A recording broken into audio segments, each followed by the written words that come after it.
こんにちは。今回の動画では使い切る冷蔵庫収納をご紹介します。このチャンネルでは元雑貨好きマキシマリストで家族との関係をこじらせていた私がたくさんの物、こと、執着を手放してミニマムな心地よい暮らしを目指して整えていくチャンネルです。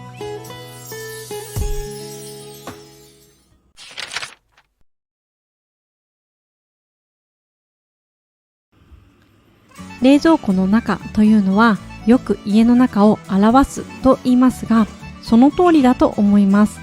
実際に生活スタイルや価値観、習慣が冷蔵庫に反映されるので、冷蔵庫をうまく使いこなせるようになると家の中も整うはずです。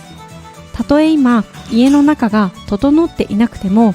冷蔵庫を整えて使い切れる冷蔵庫にすることができると、家の中も必ず整ってくるはずなので、ぜひ一緒に整えてみてくださいね。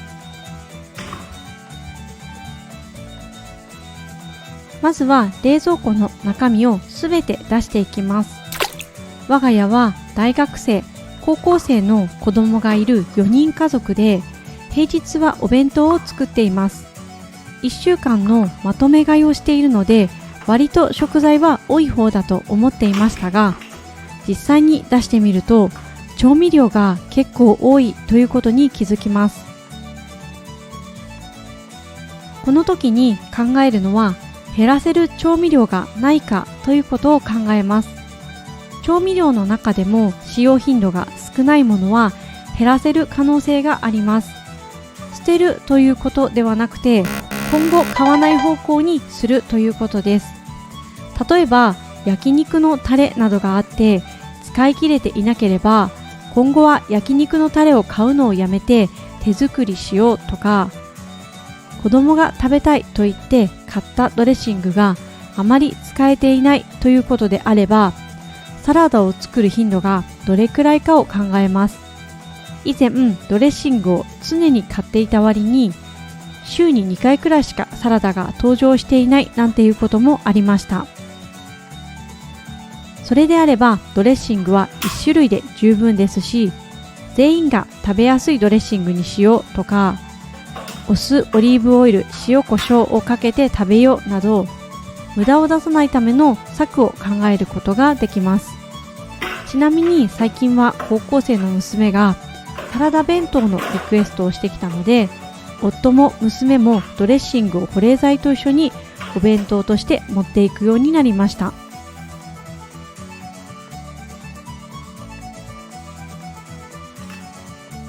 すべて出し終わったら、棚を取り出して掃除をしていきます。汚れがつきやすい場所がもしあったら、その収納を見直すチャンスかもしれません。こぼれやすいということは、その容器に問題があるのかもしれませんし、収納ケースに入れた方が汚れがつきにくくなる場合もあります。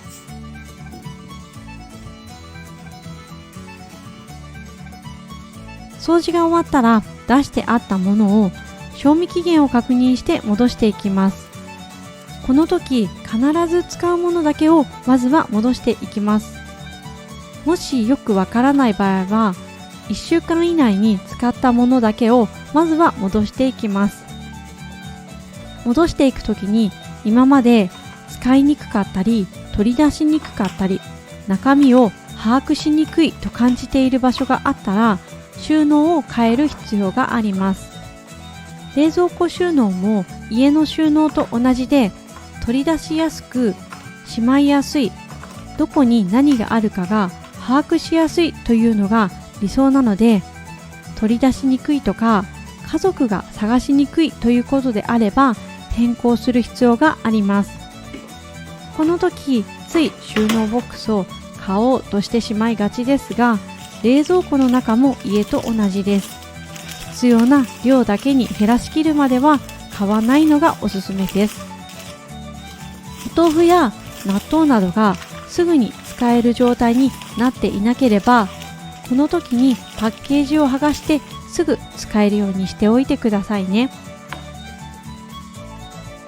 我が家はドアポケットを使いやすいように取り外しています。調味料の高さによって場所を入れ替えるのが煩わしいので、上のポケットを取り外しています。今回はここにあった小さいポケットも取り外すことにしました。ここには主にチューブの調味料や小さい調味料を入れていたのですが、チューブが倒れやすかったり、ジャンル分けがしにくいと感じていたので、細かいものはこの無印のケースにまとめてみました。ちなみにこのケースは洗面所収納で使っていたものを使っています。もし洗面所の方でどうしても必要であれば、同じものを買い足して洗面所の収納に使用しようと思います。実際に使ってみるとサイズや使い勝手がわかるので、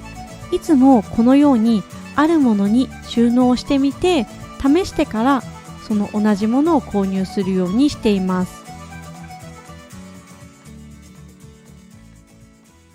1週間以内に使っていなくて残ったものはどのくらいの頻度で使っているかを考えてみます。なくても大丈夫であれば、使い切ってから次からは買わないと決めます。他にも中華調味料を使っていたけれど使用頻度が少ないから、中華は献立から外しておくという選択もできると思います。我が家は業務用スーパーで購入したこのナンプラーの匂いがきつすぎて、ガパオライスが美味しく作れませんでした。なのでこちらは捨てることにします。今後は安いからといって違ったものを購入するのではなく、なるべく同じものを購入するようにしたいと思います。次に冷凍庫の中身も一旦すべて取り出していきます。保冷剤を入れたバッグにすべて入れてから、なるべく早めに掃除を済ませます。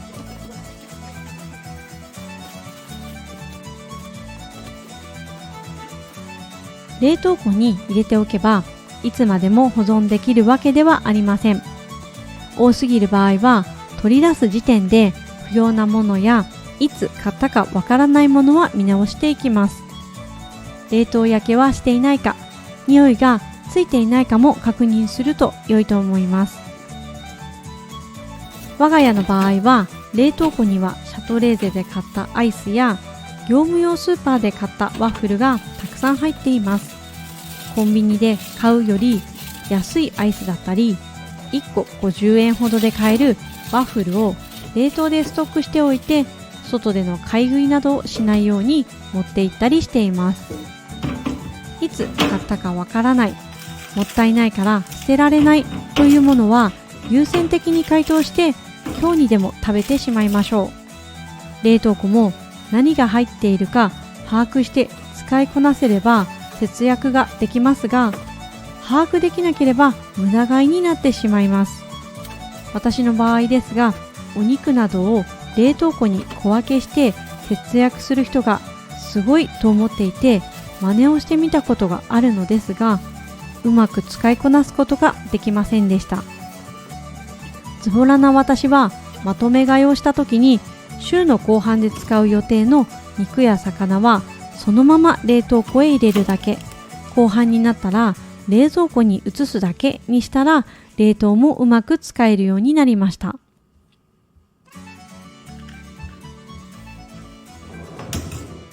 次は野菜室も中身をすべて出していきます。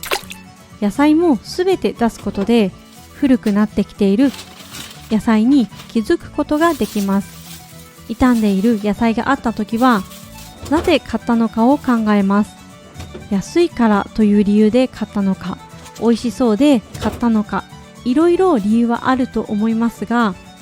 野菜も作るものを決めてから購入をすると無駄が減ると思います。大型野菜であれば残りを優先的に作り置きなどにする、もしくは味噌汁の具にするなどして早めに使い切るようにすると無駄がなくて良いと思います。いかがでしたか？今回は使い切る冷蔵庫収納という話をしました。冷蔵庫も家の中と同じで、まずはすべて出して期限の切れたものを捨てる。なぜ切らしてしまったのかを考えて、次からは献立に入れない、今あるもので代用するなど新たな策が考えられるようになります。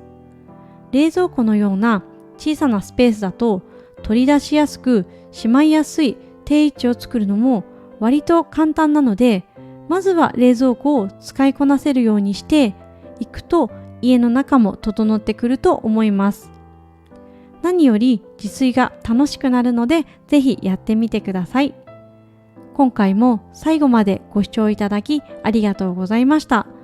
また次の動画でお会いしましょう。